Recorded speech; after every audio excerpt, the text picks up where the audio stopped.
This weekend's project is the driver's window won't go down in the Jeep. We'll hit the controller here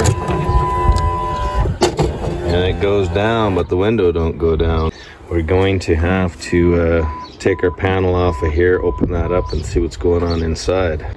Now in my case, what happened here was in the winter time, the inside door panel here, because it was really cold out, it started to come free from the door, cracking and breaking in a couple of spots there. An immediate solution to that problem was basically to drill holes, weld some nuts and bolt the panel on. A quick weekend fix because I was driving this thing back and forth to work and I needed to keep driving it. So that's why my door panel has bolts on it. Not cool, I know, but it is what it is. Once we have this panel removed here, there's a couple electrical plugs to disconnect. One there, one here, and one for that light down there. We got that plugged in still so we can operate the switch, and as we see down there, we have our mechanism that is operating, but it's not connected to the bottom of the window here. Here's that mechanism taken out of the door there, and really all you got to do is find all the bolts that hold it on and then fish it through the hole to get it out of there. You're going to need to unplug the actuator there, and it should come out fairly easily because once you've unbolted everything, these arms articulate, so you should be able to manipulate it in through the hole and get it out the door. And now that we've got it on the workbench here, we can take a look at it. We see that the mechanism itself is in good order. There's nothing wrong with these sliders inside the track in here or this one. These are all good. All the components are good. What the problem is, the window is broken free from its connections here. And so I just left this one here. All you got to do is a 10 mil. You loosen that off and slide it out and get it out of there. I've left this one on here. I've removed this one, I've taken that nut off, and I just have it in the vise here. And what it is, it's kind of like a whatever kind of material they've used in there to hold that window into this fastener here, and it failed. It is just, you know, over the time of weather extremes and age and whatever, this is actually what it looks like now. It's very brittle, and it lost its stick. This would have been the sticky part that goes onto the window, so it's just lost its grip there, and that's why the window came free. So what I did was, even though it's lost its grip and the window came out of there, this stuff wasn't necessarily easy to get out of that little channel. So I've used a hammer and a large flat screwdriver there to get that stuff out of the track. And here's the track in here. If we take a look, it was all on both sides, this side and this side, and maybe a little bit on the bottom as well. And it just ran the length in there. So I've removed all of that. I just held it in the vise here and I chipped it out of there and got it all out, and that's fine. So after removing all that material there, what I did was I want to clean this up really well and you know, clean it up with whatever means you have. I've got a sandblaster available, so I'm going to use that. Going to clean up that metal inside really well, and then I'll paint this, but I'll try and leave that inside portion unpainted. I want that sandblasted portion inside there to grab our new silicone, because that's what I'm going to use to fix this thing. I just found some silicone here. It's all-purpose, indoor, outdoor, weatherproof, and then if you look on the instructions here, the service temp is -51 to 204. So the temperature rating on this thing is going to work just fine. And we'll see if it does the trick, but I don't know of any other product I can use to make this repair. So what we'll do is we'll paint this, we'll leave the inside unpainted, and then we'll take that stuff and we'll run a bead in there, and then we're going to slide this back onto the window, and then of course we'll have to let it cure for its full cure time before we attempt trying to run that window up and down. While we're working on that window, we noticed that we've got some cracking issues here on the bolts for the striker.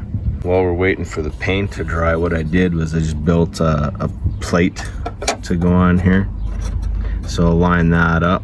Once I get that lined up, I'll put some tacks in there. The idea is that these holes are oversized, so hopefully we could get some weld around the perimeter of the hole to the metal where the cracking is, and it won't interfere with the screws that bolt on the actuator there. We just got this tacked on right now. We don't want to get too crazy wild with it because we want to make sure that the door's going to close and open. We got it closing and opening. I don't know if you can see in there. We do have clearance. There's clearance in there for that plate that we're tacking on there, so we don't have to worry too much. Once we test it out here, make sure it opens and closes real good, we can finish weld it. Here's the assembly after we've painted our window brackets there, or keepers, and then we've bolted them on. We've put our silicone inside of the groove in there on both sides, and then we're going to install this in the door. This will go first, and it'll go into the door. Here's the hole that we're putting it in, and this is you started off with that end, and then we're going to push it in, line it up, and then we're going to fasten our bolts and get it into place here. Here are the bolts here. We have 1, 2, 3, 4, 5, and 6. You want to put all those in loose, and then once you've got it where you want it, then snug them all up, and then we can engage the window. Also, we've got our patch that we finished welding in here, and we've bolted it back in place and hooked up everything on the inside of the actuator there. So you want to plug in your actuator right here, and once you've done that, you can plug in your control, and then you want to drive that window up all the way so it seats into those little brackets for the window, and then we'll leave it up all the way overnight and maybe for 24 hours to let that silicone material set up. Last thing really is we've got a connection right here. That's for the light. Then we have a connection here that goes to the mirror. That will connect to the top part of the control. So that should be it. The mirror, the main control for the windows and locks, and that light there. And now we can put our panel back on. So anyone who doesn't have a bastardized Jeep like I do, there's going to be a screw in behind the cover that goes there. There should be another screw in there, and then possibly one up there, and then the rest will just be pins that are lined up and pressed into the body of the door. As it is with mine, I've drilled welded nuts behind, and I just bolted on. Here's the finished result. We got the door opening and closing with our new plate, with our plate that we welded in there. Give that some support. That was all cracked out, broken for all those 3 bolts there. Is actually flexing pretty good. You could see that there wasn't much left holding it together. I've got everything bolted back up, ready to go, and then we'll try that window tomorrow. Here we are a day and a half later after we've done that window repair. We're going to try it out.